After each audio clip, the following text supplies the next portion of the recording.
Bismillahirrahmanirrahim. Assalamualaikum warahmatullahi wabarakatuh. Innal hamdalillah nahmaduhu wa nasta'inuhu wa nastaghfiruh wa na'udzu billahi min shururi anfusina wa min sayyiati a'malina. May yahdihillahu fala mudilla lahu wa man yudlil fala hadiya lahu. Ashhadu an la ilaha illallah wahdahu la syarika lahu وأشهد أن محمدا عبده ورسوله يا أيها الذين آمنوا اتقوا الله حق تقاته ولا تموتن إلا وأنتم مسلمون يا أيها الناس اتقوا ربكم الذي خلقكم من نفس واحدة وخلق منها زوجها وبث منهما رجالا كثيرا ونساء واتقوا الله الذي تساءلون به والأرحام إن الله كان عليكم رقيبا يا أيها الذين آمنوا اتقوا الله وقولوا قولا سديدا يصلح لكم أعمالكم ويغفر لكم ذنوبكم ومن يطع الله ورسوله فقد فاز فوزا عظيما أما بعد فإن أصدق الحديث كتاب الله وخير الهدي هدي محمد صلى الله عليه وعلى آله وسلم وشر الأمور محدثاتها فإن كل محدثة بدعة وكل بدعة ضلالة وكل ضلالة في النار. إخواني وأخواتي في الله rahimani wa rahimakumullah. Pada kesempatan yang lalu kita bahas hadis yang dikeluarkan oleh Al-Imam Muslim di kitab Al-Masajid wa Mawadi'is Shalah, bab istihbabi az-zikr ba'da salati wa bayani sifatihi. Hadisnya nomor 595 kalau di Muslim. Kalau di Umdatul Ahkam nomor 136, ya. Kita belum bahas fawaidnya. Kita insyaallah di kesempatan ini akan bahas faedah-faedah dari hadis yang mulia ini atau fikih dari hadis yang mulia ini. Kita minta pada Allah ilmu yang bermanfaat, dan semoga Allah Subhanahu wa taala memudahkan kita untuk mengamalkan hadis ini. Hadis ini ikhwanya Allah muliakan, hadis yang sangat agung. Semoga kita bisa mengamalkan hadis ini karena pahalanya sangat besar sekali. Dan kita bersyukur pada Allah karena Allah beri taufik kepada kita untuk bisa duduk di majelis ilmu. Karena waktu cepat, ya. Ana tadi berpikir sepertinya baru 2 hari ana kemari, ya. Terus loh kesini lagi. Ini menunjukkan waktu itu cepat sekali. Oleh karena itu kalau kita tidak mengisi hidup kita dengan amal soleh, kita akan menyesal. Ya, kita akan menyesal. Dan amal soleh yang paling dekat dengan surga adalah talabul ilmi syar'i, belajar agama, nuntut ilmu. Di mana Rasul kita sallallahu alaihi wasallam bersabda, "Man salaka tariqan yaltamisu fihi ilman, sahalallahu lahu bihi tariqan ilal jannah." Barang siapa yang berjalan di sebuah jalan dalam rangka menuntut ilmu, maka Allah mudahkan jalannya ke surga. Jadi jalan talabul ilmu ini jalan yang dekat ke surga. Semoga Allah Subhanahu wa taala selalu memberikan taufik kepada kita untuk nuntut ilmu, duduk di majelis di taman-taman surga dan semoga Allah Subhanahu wa taala memudahkan kita untuk mengamalkan ilmu yang kita dapat. Kita baca lagi hadisnya sebentar, habis itu langsung masuk ke fawaid. An Sumay maula Abi Bakar bin Abdurrahman ibn al-Harith ibn Hisham an Abi Salih as-Samman an Abi Hurairah radhiyallahu anhu, dari Sumay maula Abi Bakar bin Abdurrahman ibn al-Harith bin Hisham dari Abi Saleh as-Samman. Sumay ini tabi'in, Abu Saleh juga tabi'in. Jadi Sumay mengambil hadis ini dari Abi Saleh, Abu Saleh dari Abu Hurairah radhiyallahu anhu. Abu Hurairah radhiyallahu anhu menceritakan anna fuqara al-muhajirin atau Rasulullah sallallahu alaihi wasallam, bahwa fuqara, orang-orang fakir dari kalangan muhajirin, mendatangi Rasulullah sallallahu alaihi wasallam. Faqalu, mereka berkata, ya Rasulullah, qad dhahaba ahlud dusuri bid darajatil ula wan na'imil muqim. Wahai Rasulullah, orang-orang kaya telah memborong derajat yang tinggi dan nikmat yang kekal. Rasul bertanya, wa ma dzaka, apa itu? Mereka menjawab, yusalluna kama nusalli wa yasumuna kama nasumu. Mereka salat sebagaimana kami salat, mereka puasa sebagaimana kami puasa. Wa yatasaddaquna wa la natasaddaq wa ya'tikuna wa la nu'tik. Hanya saja mereka bisa bersedekah, kami enggak bisa bersedekah. Mereka bisa memerdekakan budak, kami tidak bisa memerdekakan budak. Faqala Rasulullah sallallahu alaihi wasallam, maka Rasul sallallahu alaihi wasallam bersabda, afala u'allimukum syai'an tudrikuna bihi man sabaqakum wa tasbiquna bihi man ba'dakum wa la yakunu ahadun afdala minkum illa man sana'a mithla ma sana'tum. Maukah aku ajarkan kepada kalian sesuatu yang dengannya kalian bisa mengejar orang-orang yang sebelum kalian dan kalian berada di depan, ya,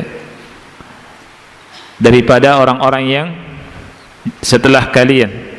Artinya kalian berada di depan mereka, orang-orang yang belakang kalian, dan tidak ada satupun orang yang lebih utama daripada kalian kecuali orang itu melakukan seperti apa yang kalian lakukan. Mereka menjawab, bala, iya wahai Rasulullah. Kemudian Rasul berkata, tusabbihuna wa tukabbiruna wa tahmaduna dubura kulli salatin 33 marrah. Kalian mengucapkan tasbih, takbir dan tahmid di akhir setiap salat 33 kali. Maksudnya tasbihnya 33 kali, tahmidnya 33 kali, dan takbirnya 33 kali. Kemudian Abu Saleh berkata, faraja'a fuqara'ul muhajirin ila Rasulillah sallallahu alaihi wasallam. Kemudian orang-orang fakir dari kalangan muhajirin mendatangi Rasulullah sallallahu alaihi wasallam. Mereka berkata, sami'a ikhwanuna ahlul amwali bima fa'alna fa fa'alu mithlah. Saudara-saudara kami dari orang-orang kaya telah mendengar apa yang kami lakukan dan mereka pun melakukan seperti itu. Rasulullah SAW berkata, dzalika fadlullahi yu'tihi man yasha. Itu merupakan karunia Allah. Allah memberikan kepada siapa yang Allah kehendaki. Kemudian Sumay berkata, fahadatsu ba'd ahli hadzal hadis.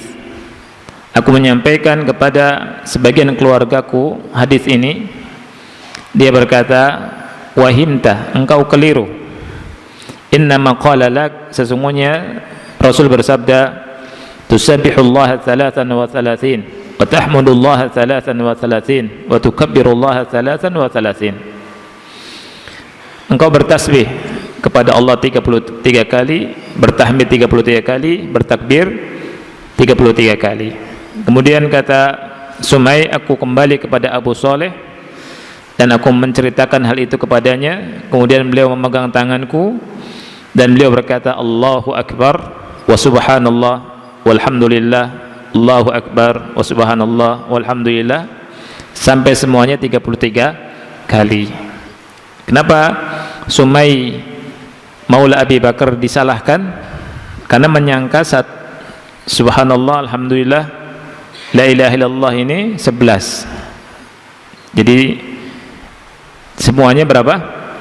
Digabung jadi 33. Nah, ikhwah yang Allah muliakan, faedah atau fikih yang pertama dari hadis yang mulia ini adalah hirsus sahabati radhiyallahu anhum 'alal musabaqati fil khair. Semangatnya para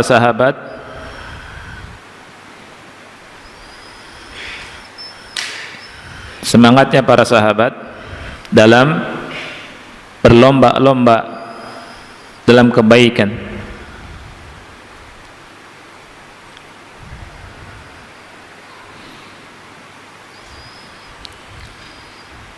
Para sahabat, ikhwan Allah muliakan,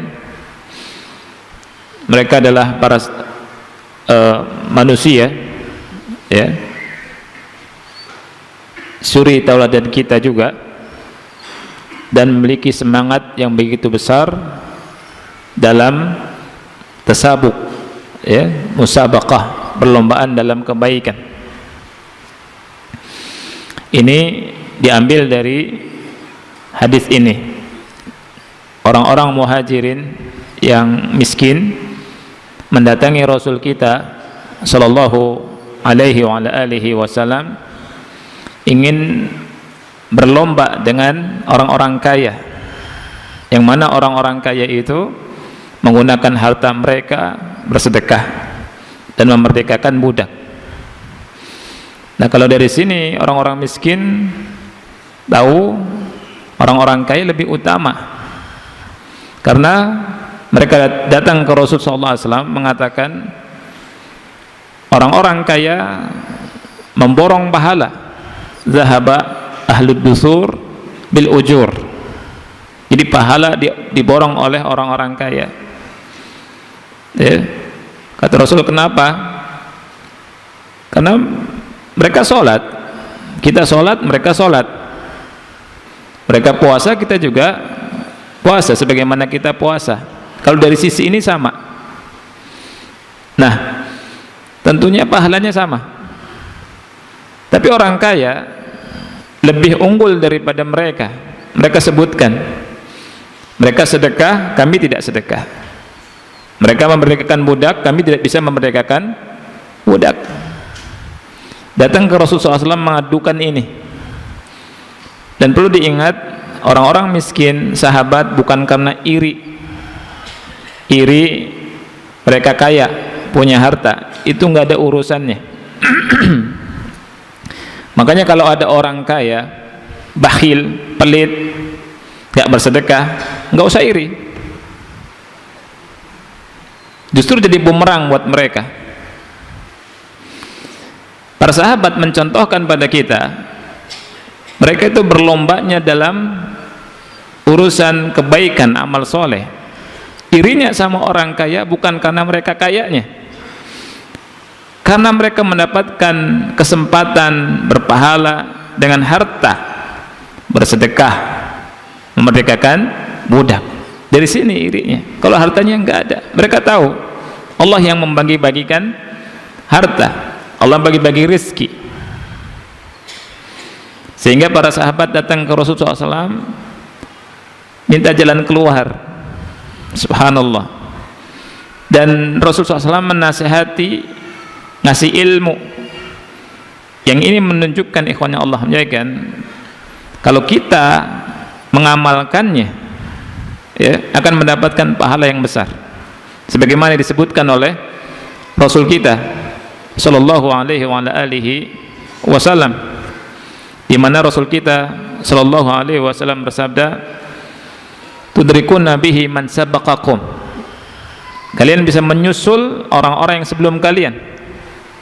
Kalian bisa berada di terdepan. Tidak ada orang yang bisa menandingi kalian kecuali orang yang melakukan seperti yang kalian lakukan. Apa itu?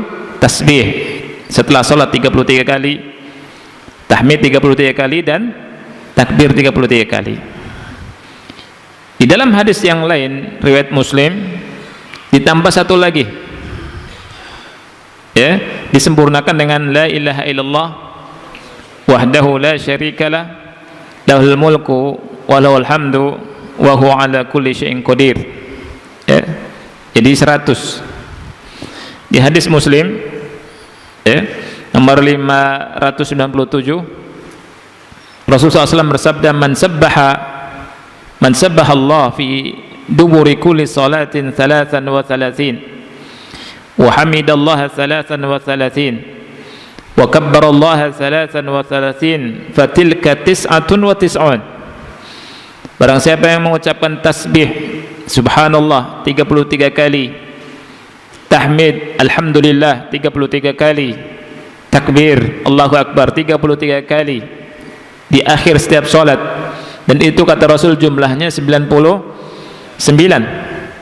Wa qala tamamal mi'ah, kemudian dia mengucapkan ke-100-nya, la ilaha illallah wahdahu la syarikalah lahul mulku wa lahul hamdu wa huwa ala kulli syai'in qadir ghufirat khatayahu.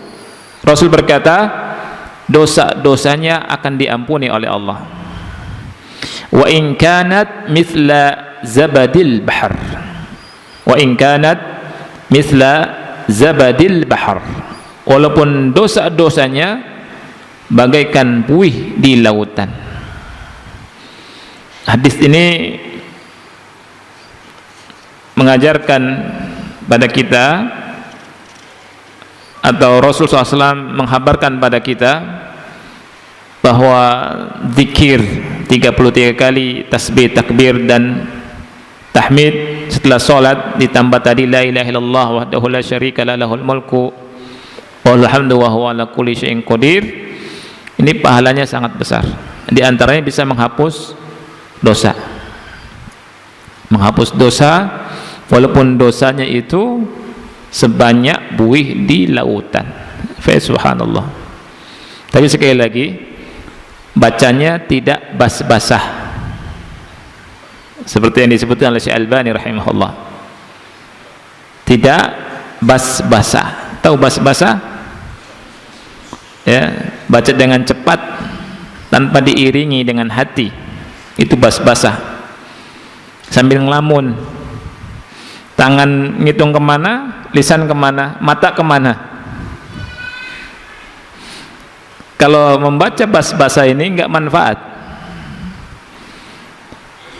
Kalau ingin mendapatkan pahala yang disebutkan oleh Rasul kita SAW dalam hadis ini dan hadis tadi Muslim, mengucapkannya dibaring dengan pemahaman dan hati, tidak sambil ngelamun.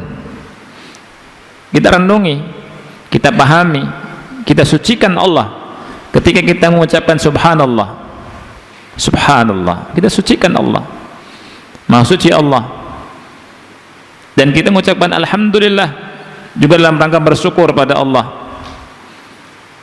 Kemudian kita mengucapkan takbir, mengagungkan Allah subhanahu wa ta'ala.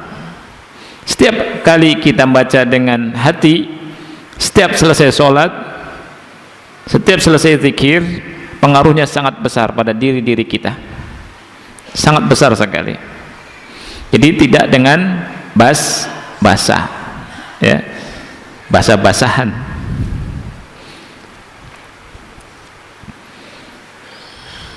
Jadi inilah para sahabat, ya, berlomba-lomba dalam kebaikan.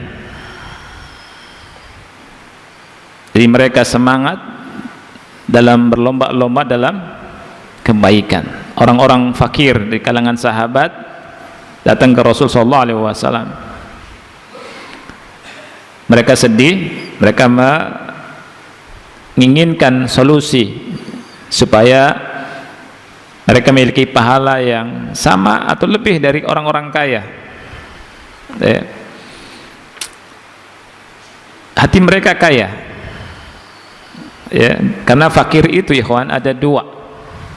Fakir ada dua, miskin itu ada dua jenis. Kata Syekh Utsaimin, yang pertama fakru qalbin, fakru qalbin. Yang kedua fakru yadin. Yang pertama kefakiran hati, kemiskinan hati. Kemiskinan hati itu maksudnya apa? Ka'an yakunal insan daiman fi hirsin syadidin 'alal mal indahul malayin. Orang punya jutaan, orang punya miliunan, punya harta banyak, malayin, tapi dia tidak puas-puas dengan harta. Memang ini sifatnya manusia, daiman, selalu tamak dengan harta.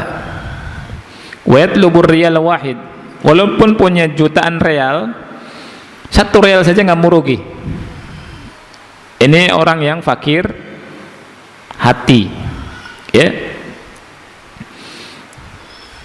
Rasulullah SAW bersabda, innamal ghina ghinal qalbi wal faqru faqrul qalbi. Sesungguhnya yang namanya kaya itu adalah kaya hati, dan kefakiran itu kefakiran hati. Subhanallah. Kalau ada orang sudah dikasih harta sama Allah, terus nggak bisa ngaji, merasa rugi dengan ngaji, ini fakir hati. Fakir hati,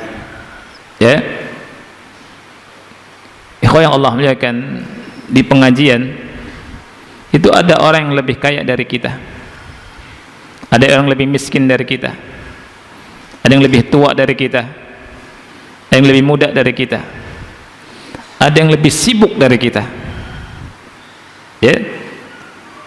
jadi nggak punya alasan kalau nggak ngaji. Kalau tetap terus ngejar dunia, lupa akhirat, berarti fakir apa? Fakir hati. Walaupun harta di tangan banyak, fakrul qalb. Dan inilah hakikat kefakiran, kata Rasulullah SAW. Adapun kekayaan hakikatnya di mana? Di hati. Oleh karena itu Ibrahim bin Adham, ikhwan, setelah makan roti keras, kemudian minumnya juga di sungai, kemudian istirahat, kemudian dia tenang, nikmat. Dia bilang, "Lau ya'lamul muluk wa abna'ul muluk ma nahnu fihi lajaladuna bisuyuf." Seandainya para raja dan para pangerannya mengetahui kenikmatan yang kami merasa nikmat ini di dalamnya, misalnya mereka akan merebut dari kami dengan, walaupun dengan pedang. Seandainya para raja dan para pangeran mengetahui kenikmatan yang kami sedang rasakan, misalnya mereka mengambil dari kami walaupun dengan pedang. Subhanallah. Ibrahim bin Adham nggak punya apa-apa, tapi bisa mengatakan seperti itu. Ini menunjukkan bahwa kenikmatan itu bukan pada harta, kenikmatan bukan pada fulus, tapi kenikmatan pada dalam iman dan amal soleh. Allah Ta'ala berfirman, man amila salihan min dzakarin aw untha wa huwa mu'min falanuhyiyannahu hayatan thayyibah.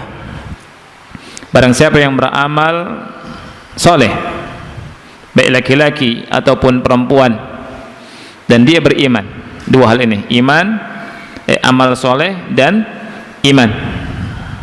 Man amila salihan min dzakarin aw untha, siapapun laki-laki, siapapun wanita yang beramal soleh dengan dasar iman,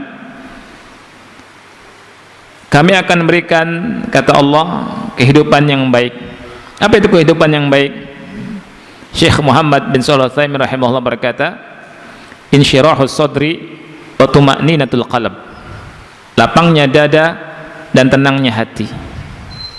Lapangnya dada dan tenangnya hati. Jadi kalau hati kita terasa tidak lapang, hati kita tidak nyaman, mesti ada kurang dari dua hal itu, imma iman, imma amal solehnya. Diperbaiki. Allah nyatakan di Al-Quran, kalau ingin mendapatkan kehidupan yang baik, itu perbaiki iman dan amal soleh. Iman, amal soleh, iman, amal soleh. Jangan kira ikhwannya Allah menyatakan orang yang punya apartemen banyak hidup dalam kebahagiaan. Jangan kira. Pusing. Justru kayaknya paling pusing. Mikirin hartanya, mikirin pajaknya, mikirin bayar-bayar tagihan, ya kan? Dan seterusnya. Karena saking pusingnya cari makan, pindah satu restoran ke tempat makan yang lain, pindah. Makan pun cuma ngicipin doang, keluar jutaan, subhanallah, hilang kenikmatan makan.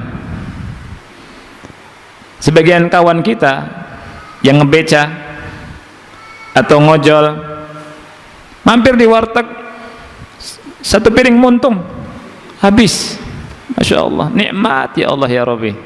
Pulang tidur nyenyak, tertawa, bisa sholat, bisa ngaji, subhanallah.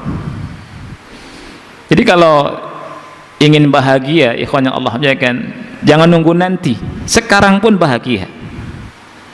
Jadi orang, kita cari bahagia, sekarang kita bahagia. Kita lagi bahagia duduk di majelis, baca ayat-ayat Allah, baca hadis-hadis Rasul kita sallallahu alaihi wa alihi wasallam. Ya. Nah, perlombaan kita adalah amal soleh.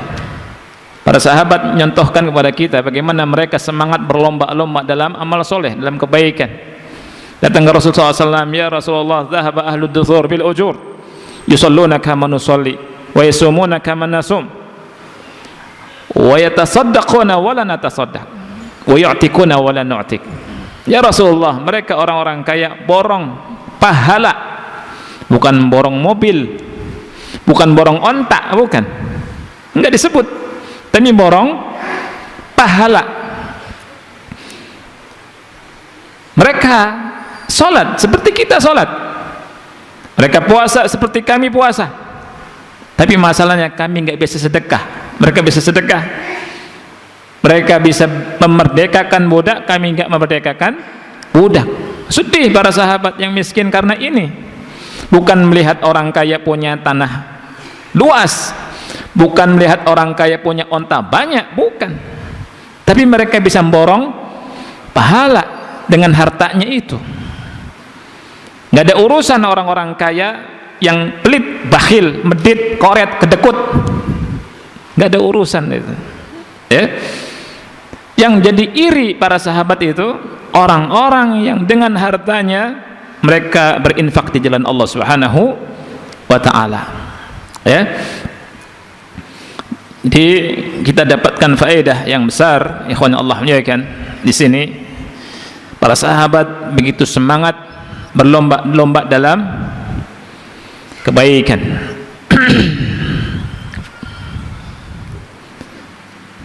Faedah yang kedua, yang bagi lil insan idza sa'ala syai'an an yubayyina wajha mas'alatihi.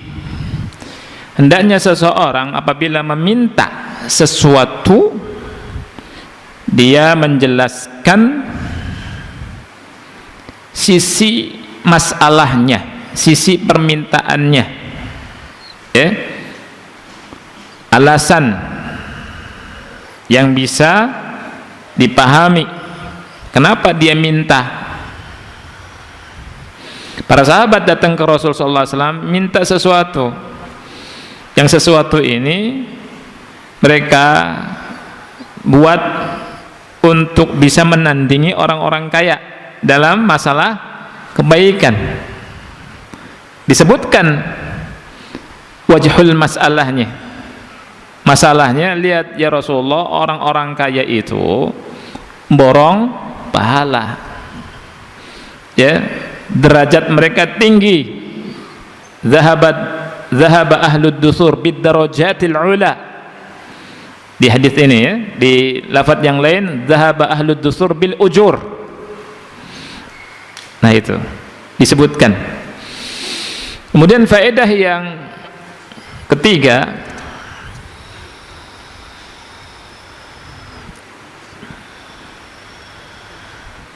kecakapan para sahabat dalam menyusun kalimat dan menyampaikan kalimat.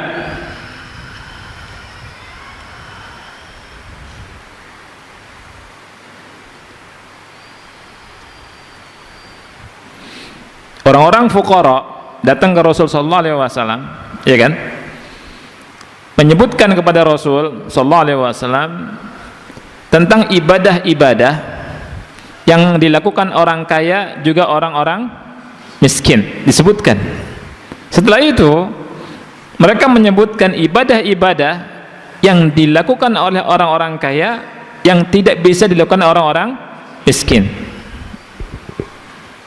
Pintar sahabat, cakap dalam menyusun kalimat. Dan sahabat Rasul itu orang-orang yang Masya Allah memiliki kecerdasan. Hatta perempuannya, wanitanya juga, para wanitanya. Dan banyak hadis-hadis tentang wanita sahabiat yang menunjukkan mereka adalah orang-orang yang sangat luar biasa. Seperti Ummu Sulaim ya. Ummu Sulaim enggak punya anak kecil. Anas waktu kecil datang ke Rasulullah SAW, kemudian tahu bagaimana membuat Anas bin Malik menjadi orang hebat nanti, orang yang luar biasa. Datang ke Rasul dan minta doa ke Rasul SAW. Itu pun dengan muqaddimah dulu. Ya Rasulullah, Anas khadimuk gitu. Ya Rasulullah, ini Anas. Jadi anak yang ingin berkhidmah kepada engkau, subhanallah. Ud'ullaha lahu, doakan untuknya wahai Rasulullah. Ada juga sahabat yang salatnya salah terus, ya kan? Kemudian sahabat tersebut dengan kecerdasannya berkata, walladzi ba'atsaka bil haqq ma uhsinu ghairahu, demi zat yang mutus engkau dengan membawa kebenaran, subhanallah, aku nggak bisa salat kecuali yang itu. Ini kata Syekh Utsaimin, muqaddimahnya sangat cerdas sekali yang disampaikan oleh sahabat tadi. Jadi sahabat ini memiliki kalimat yang sangat bagus.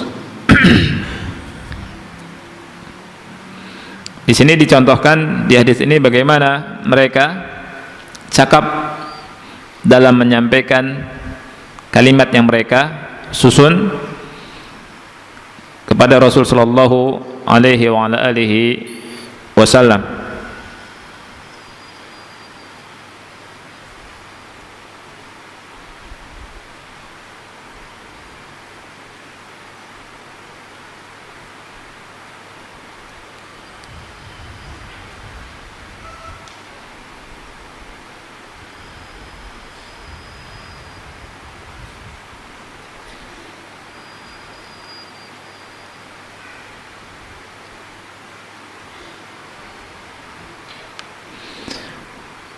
Dan ajibnya ikhwan, di hadis ini para sahabat menyebutkan ibadah-ibadah yang sama dulu, habis itu menyebutkan ibadah yang tidak bisa dilakukan oleh orang-orang miskin. Kenapa? Kata Syekh Utsaimin, li'alla yuqal inna asla su'alihi min ajli dzikri tamyiz, supaya tidak dikatakan dasar permintaan mereka kepada Rasul adalah perbedaan itu. Nggak ada niat, tapi Rasul, para sahabat sebutkan dulu yang sama, habis itu ini bedanya. Subhanallah, supaya mereka bisa sama dari sisi keutamaan dengan orang-orang yang kaya. Faedah yang keempat,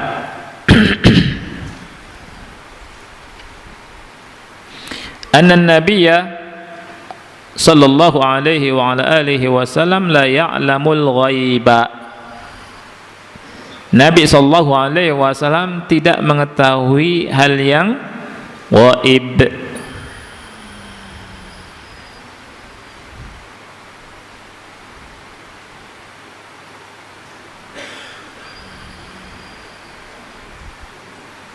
Nabi sallallahu alaihi wasallam tidak mengetahui hal yang ghaib. Sekali lagi, ini penting, ya.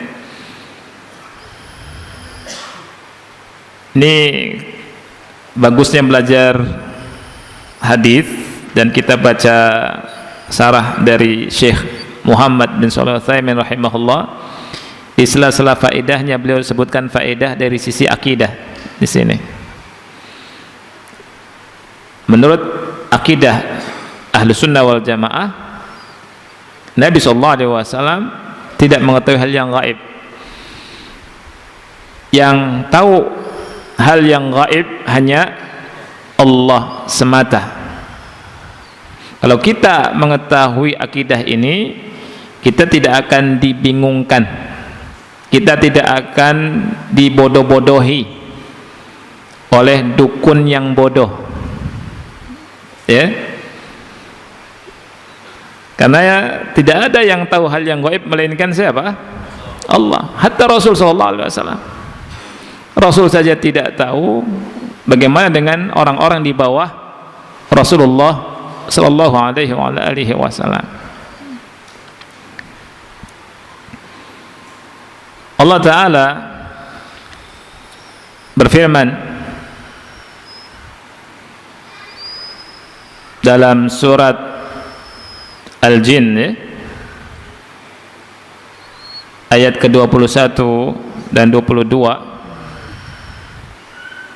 tentang Nabi Muhammad sallallahu alaihi wasallam. Qul inni la amliku lakum darra wala rasyada. Qul inni la yujirani minallahi ahad. Ya. Jadi Nabi tidak memiliki kemudaratan, ya, dan manfaat. Kalau Allah menginginkan keburukan kepada beliau, tidak ada seorang pun yang bisa mencegahnya. Ini keyakinan yang harus kita yakini.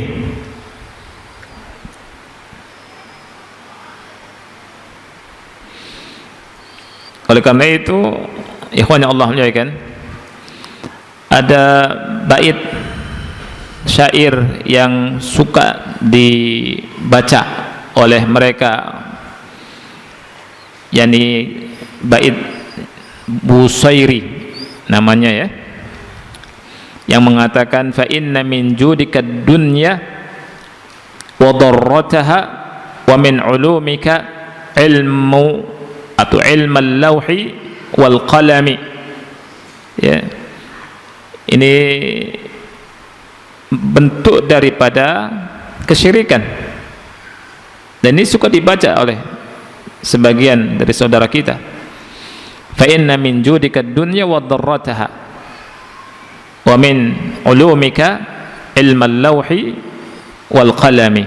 Sesungguhnya di antara karunia atau kemuliaan engkau adalah dunia dan akhirat, dan di antara ilmumu adalah ilmu lauh mahfud dan ilmu qalam. Ini perkataan yang berlebihan kepada Nabi Muhammad sallallahu alaihi wasallam, ya. Dan ini merupakan bentuk apa? Bentuk kesyirikan sebenarnya. Bentuk kesyirikan. Syekh Utsaimin berkata, orang yang mengatakan demikian sebenarnya berdusta, ya, dan dia telah berbuat syirik kepada Allah Subhanahu wa ta'ala.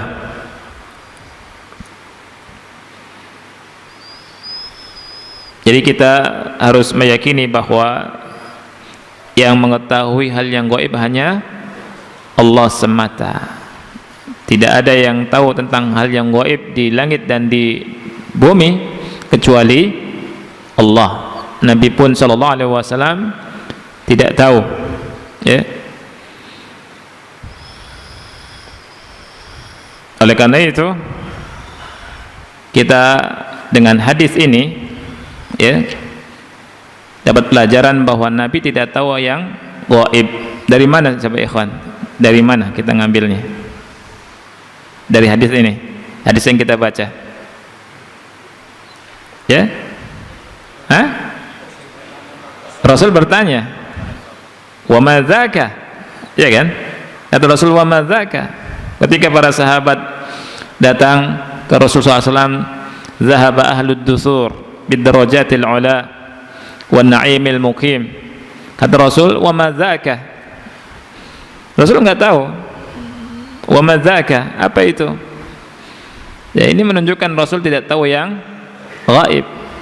Dan Allah berfirman dalam Al-Qur'an memerintahkan Nabi Muhammad SAW, "Qul," katakan wahai Muhammad, "La amliku," aku tidak memiliki, "lakum," "Qul la aqulu lakum indi khazainullah," aku tidak berkata kepada kalian aku memiliki khazain. Khazain ini perbendaharaan Allah. Wala a'lamul ghaiba, dan aku tidak mengetahui hal yang gaib, ya. Dan ini bantahan bagi orang-orang yang gulu kepada Rasul kita sallallahu alaihi wa ala alihi wasallam, yang mengklaim bahwa Nabi Muhammad mengetahui hal yang gaib. Kemudian mereka berkata, kami mencintai Rasul sallallahu alaihi wasallam, dan mereka menuduh orang-orang yang mengatakan bahwa Nabi Muhammad enggak mengetahui hal yang gaib itu tidak cinta Rasul. Padahal terbalik, ya. Padahal terbalik. Justru orang-orang yang mencintai Rasul sallallahu alaihi wa ala alihi wasallam itu harus mengikuti Al-Quran dan sunnah Rasulullah sallallahu alaihi wa ala alihi wasallam, mengikuti perkataan beliau. Ya, Allah mengatakan tentang Nabi Muhammad SAW tidak tahu hal yang gaib. Nabi Muhammad pun sallallahu alaihi wasallam, ya, tidak tahu hal yang gaib, dan beliau juga tidak ingin dan tidak suka dipuji berlebihan. Beliau berkata, la tutruni kama atratin nasara Isa bin Maryam, janganlah kalian memujiku secara berlebihan sebagaimana orang-orang Nasara mengangkat memuji Isa bin Maryam secara berlebihan. Wa innama ana abdun, sesungguhnya aku adalah hamba. Faqulu abdullahi wa rasuluh, ucapkanlah tentangku hamba Allah dan Rasulnya. Jadi Nabi Muhammad sallallahu alaihi wasallam, ikhwan yang Allah muliakan, ini adalah hamba, ya, yang tidak boleh diibadahi, tidak boleh disembah, tetapi harus kita ingat beliau adalah Rasul yang tidak boleh didustakan, ya. Dan ketika kita mengatakan Nabi Muhammad tidak mengetahui hal yang gaib, bukan berarti kita tidak mencintai Rasul sallallahu alaihi wa alihi wasallam. Justru kita mencintai beliau sallallahu alaihi wasallam dan mengikuti apa yang disabdakan oleh beliau dan apa yang difirmankan oleh Allah Subhanahu wa taala. Wallahu a'lam bishawab. Azan dulu, ya, azan dulu, kemudian salat.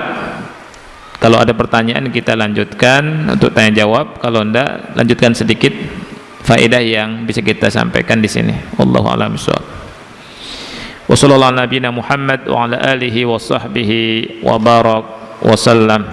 Alhamdulillah kita sudah melaksanakan sholat Isya berjamaah. Semoga Allah Subhanahu wa taala menerima amal ibadah kita semua. Amin. Kita masih berbicara faedah yang keempat, ya, sebagai penegasan bahwa dari hadis ini kita mendapatkan pelajaran Nabi kita yang kita cintai, Nabi Muhammad sallallahu alaihi wasallam, tidak mengetahui hal yang gaib, dengan dasar perkataan beliau kepada para sahabat, wa madzaka, apa itu? Walau kana ya'lamul ghaib la'alima ma aradu. Seandainya Rasul tahu hal yang gaib, niscaya Rasul tahu apa yang mereka inginkan. Nah, dari sini kita mengetahui bahwa Rasul kita sallallahu alaihi wasallam tidak mengetahui hal yang gaib. Saya lupa atau keloncat satu ayat yang penting, surat Al-An'am ayat 50, ya. Allah Ta'ala berfirman kepada Nabi kita, qul la aqulu lakum indi khazainullah wala a'lamul ghaiba wala aqulu lakum inni malak in attabi'u illa ma yuha ilayya. Qul, ini perintah Allah kepada Nabi Muhammad sallallahu alaihi wasallam. Katakan wahai Muhammad, la aqulu lakum indi khazainullah, aku tidak berkata kepada kalian bahwa aku memiliki perbendaharaannya Allah. Wala a'lamul ghaiba, dan aku tidak mengetahui hal yang gaib. Wala aqulu lakum inni malak, dan aku tidak berkata kepada kalian bahwa aku adalah malaikat. Aku hanya mengikuti wahyu yang diwahyukan kepadaku. Jadi Allah di ayat ini memerintahkan Nabi kita yang kita cintai, Nabi Muhammad sallallahu alaihi wasallam, untuk berkata kepada umatnya bahwa beliau tidak mengetahui hal yang gaib. Kalau Allah mengatakan demikian dan memerintahkan Nabi Muhammad sallallahu alaihi wasallam, maka tidak boleh bagi kita melainkan taslim, menerima, ya. Dan bukti cinta kita kepada beliau sallallahu alaihi wasallam, kita mengikuti apa yang dikatakan, difirmankan oleh Allah, dan apa yang disabdakan oleh Rasulullah sallallahu alaihi wa ala alihi wasallam, ya. Nah, insyaallah kita akan lanjutkan pada hari Kamis depan, faedah yang kelima, ya. Alhamdulillah Pak Suseno, mana Pak Suseno? Hadir beliau? Nggak lihat?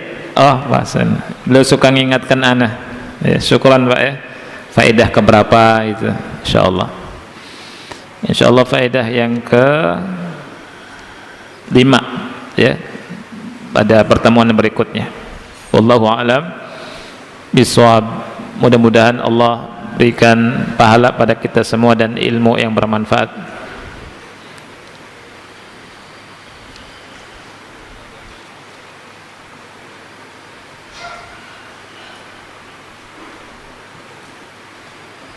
Ya.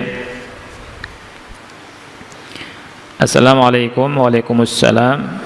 Ustadz, belakangan ini saya lihat teman saya tatkala sholat bermalas-malasan merapatkan shaf Itu semua setelah mereka mendengar dari salah satu ustadz yang menyampaikan bahwa merapatkan shaf itu diwajibkan di rakaat pertama saja.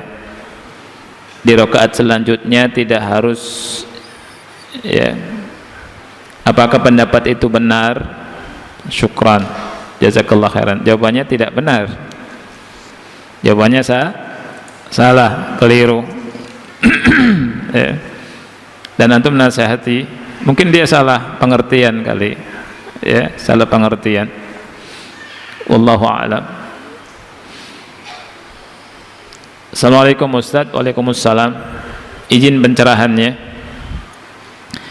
Sekarang sering ada kajian atau daurah berbayar yang diselenggarakan panitia.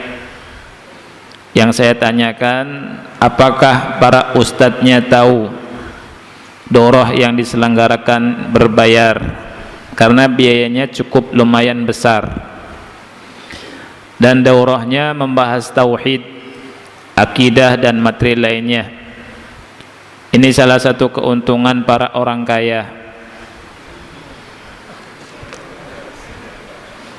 Ya. Ini sering dinasihati sama para ustadz seperti Ustadz Yazid, Ustadz Abdul Hakim Abdad, ya, hafizahumullahu ta'ala. Jadi daurah-daurah di tempat-tempat tertentu, ya, memisahkan antara orang kaya atau orang miskin, sehingga pengajian hanya orang kaya saja yang bisa, yang miskin nggak bisa menikmati.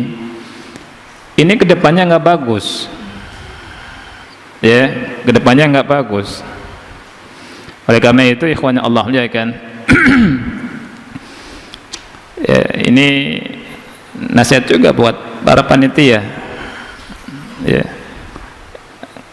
untuk memikirkan lagi tentang apa yang dilakukannya. Apakah sudah bagus atau belum, ya? Karena para nabi dakwah itu nggak minta upah. Kemudian para sahabat dakwah juga tidak minta upah. Semua nabi, la as'alukum alaihi min ajr in ajriya illa 'ala Allah. Aku enggak minta upah dari kalian, upahku hanya dari Allah. Ya. Dan dakwah jangan sampai membuat susah jamaah. Wah, sempatan nih yang hadir orang kaya nih, dipepet nih. Ya, jangan. Ya. Kalau bisa mudahkan. Ya. Dan jangan dipisahkan antara kaya dan miskin, kecuali dengan sisi keilmuan. Ya, misalkan ini ngerti mawaris, ini belum, misalkan, ya. Atau dari sisi keilmuan, misalkan antara TK sama SD kan beda, antara SMA sama SMP beda. Kalau dari sisi keilmuan bisa dipisahkan. Tapi kalau memisahkannya antara grup kaya-kaya saja, miskin-miskin saja, nggak ada itu. Ya, nggak ada memisahkan antara grup kaya dan grup miskin. Grup ini yang pakai kendaraan yang mewah, ini aduh jangan, ya, karena jeleknya ke depannya, jeleknya ke depannya. Nah, dan ini nasihat, sering dinasihati oleh guru-guru kita untuk tidak seperti itu, ya. Apakah ustadz-ustadznya tahu atau tidak, Anda nggak tahu, tapi husnuzonnya tidak tahu, husnuzonnya tidak tahu, ya. Coba antum kasih tahu bahwa bisa daftar jutaan, itu sampai puluhan juta ada itu, puluhan juta buat umroh akhi, ya.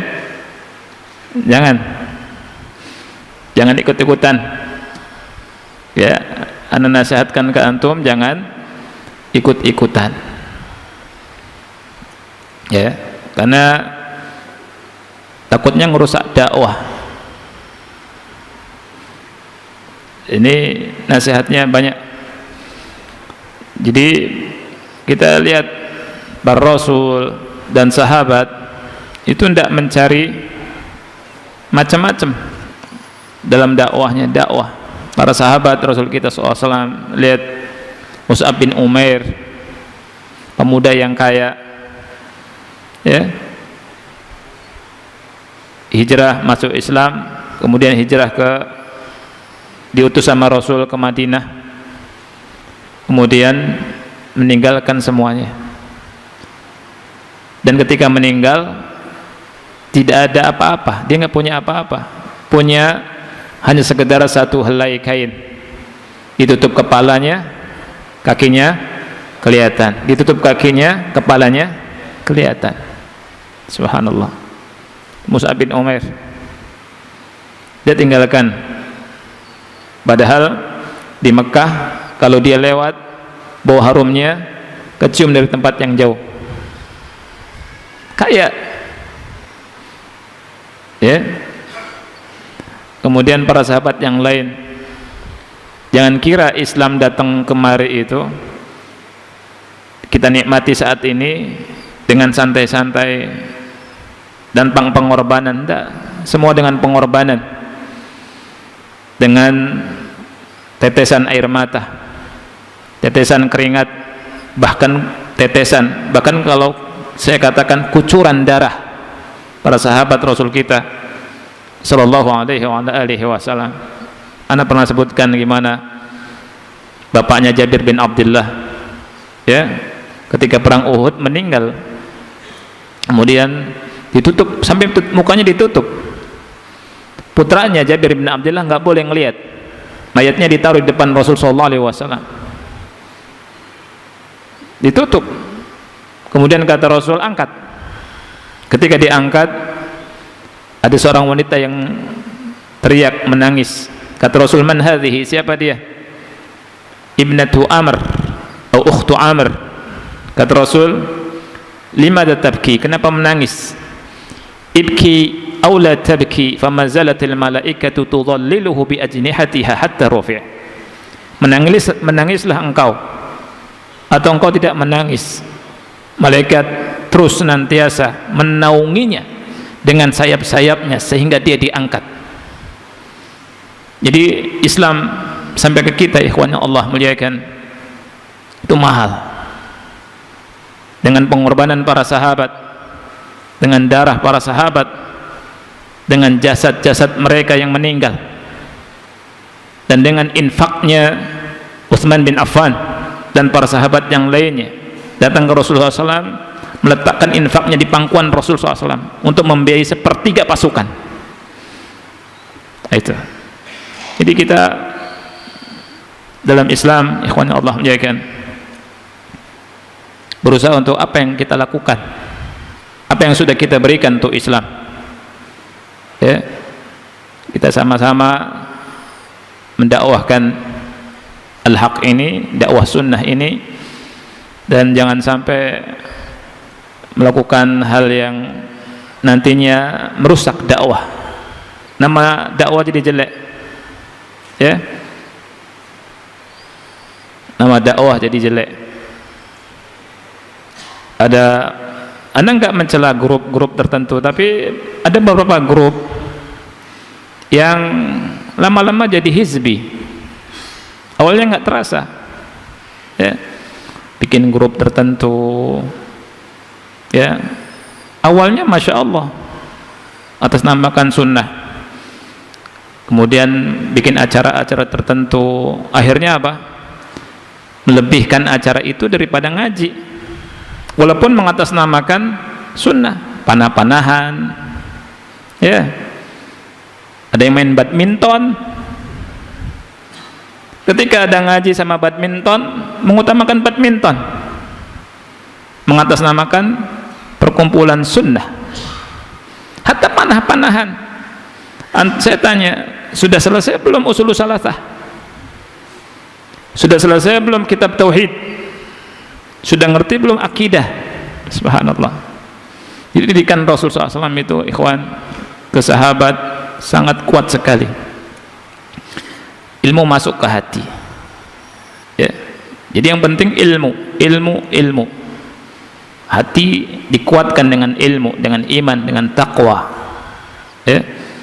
Para sahabat, masya Allah, walaupun kurus-kurus, para sahabat. Ibnu Mas'ud kakinya kecil, sebagian sahabat tertawa, dan sahabat yang lain, masya Allah. Tapi keimanan mereka di sini, ya. Ketika perang sama orang-orang Romawi, mereka seperti tenaga dan kekuatan mereka seperti gunung. Pasukan Romawi seperti apa? Seperti apa ya?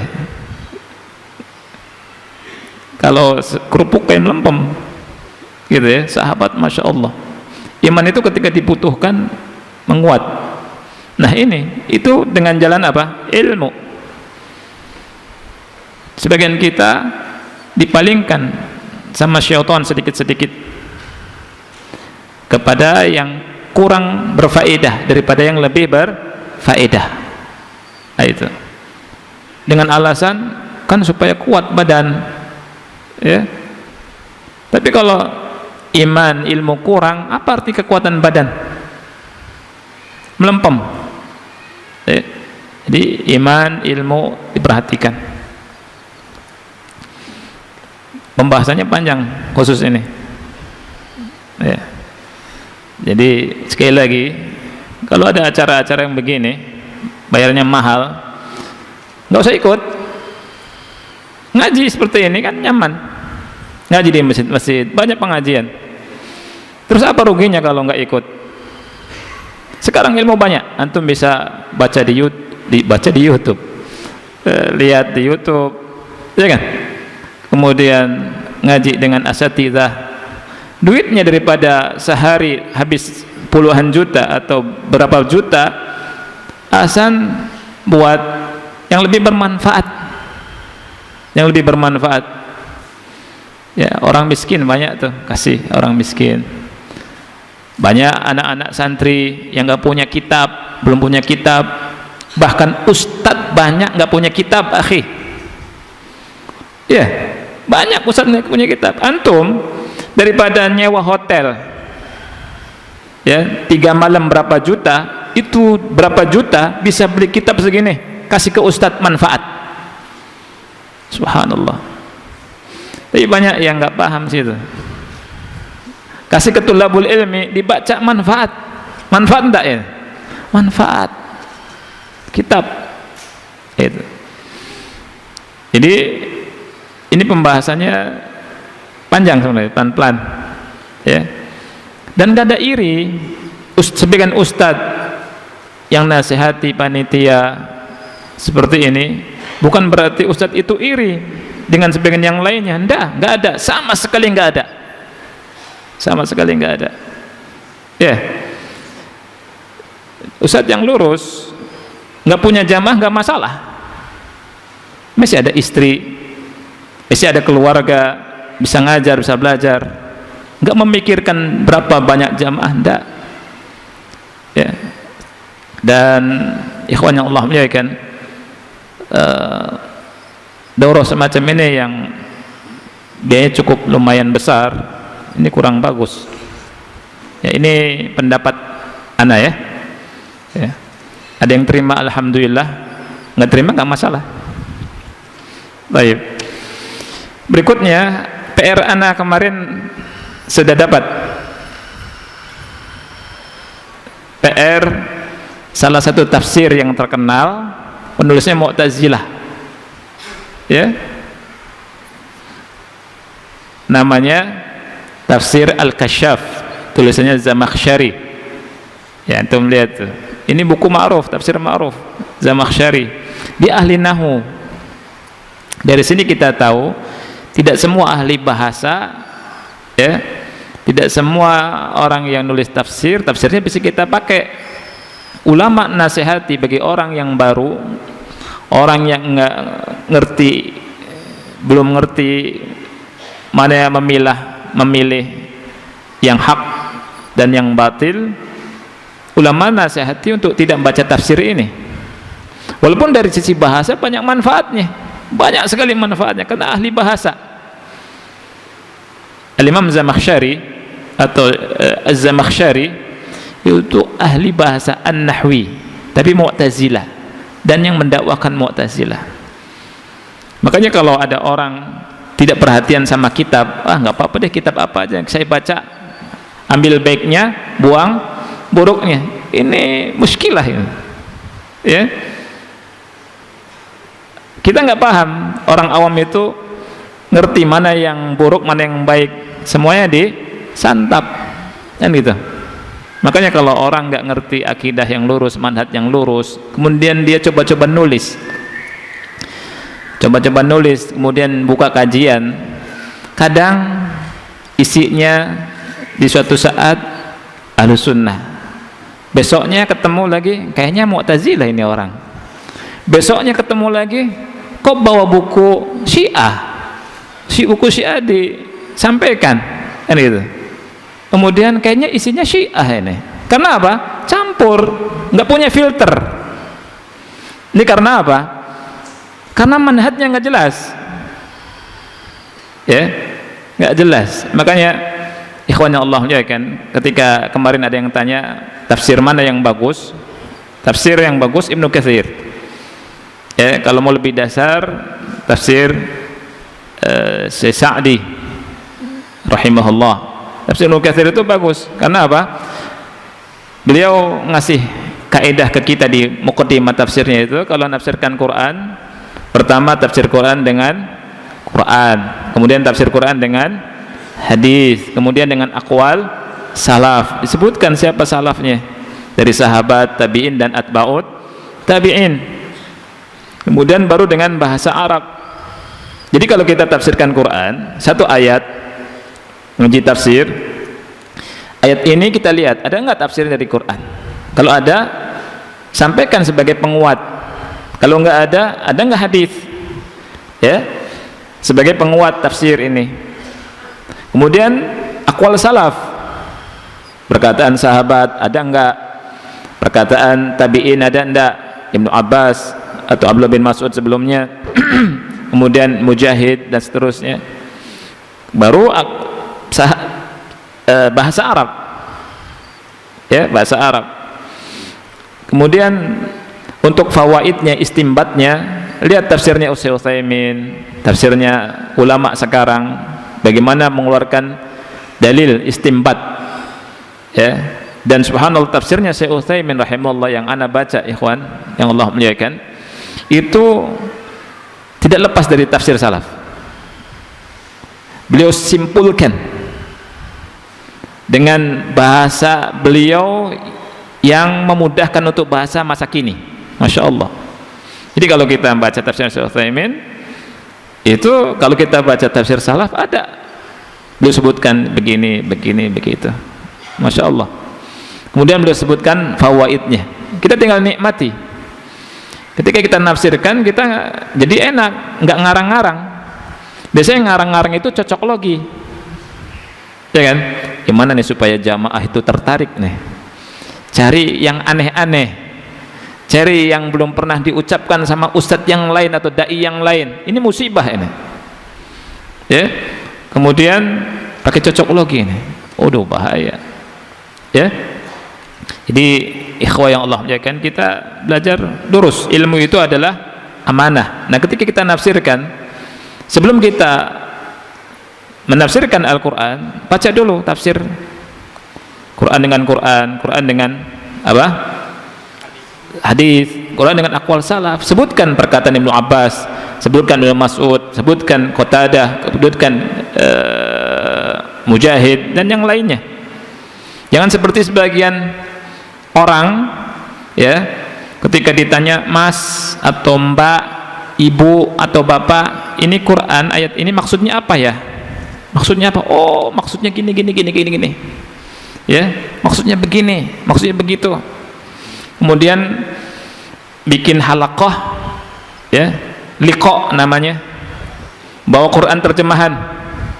Quran terjemahan, kumpul 10, 11 orang, 20 orang, kemudian baca ayat, baca terjemahannya, dia sendiri nggak ngerti bahasa Arab, kemudian comot sana comot sini, keluar dari situ isinya politik semua.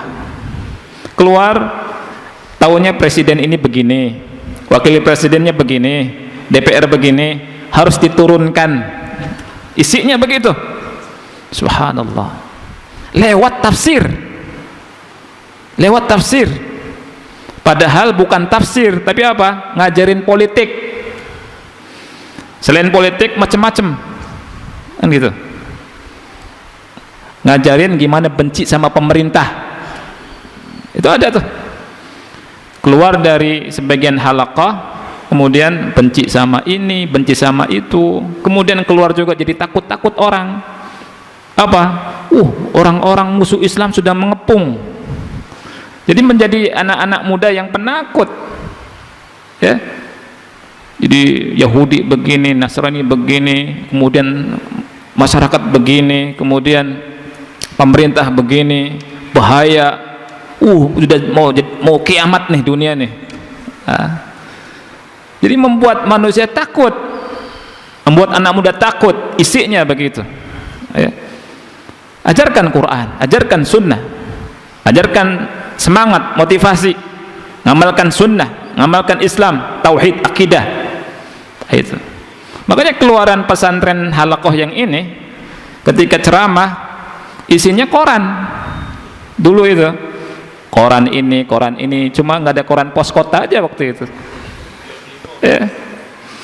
Ketika anak punya temen waktu zaman dulu, ya, kok khotib Jumat koran poskot, koran Kompas begini, koran ini begini, koran Republika begini. Dia bilang, saya itu koran di rumah banyak, saya lebih paham dari dia, katanya.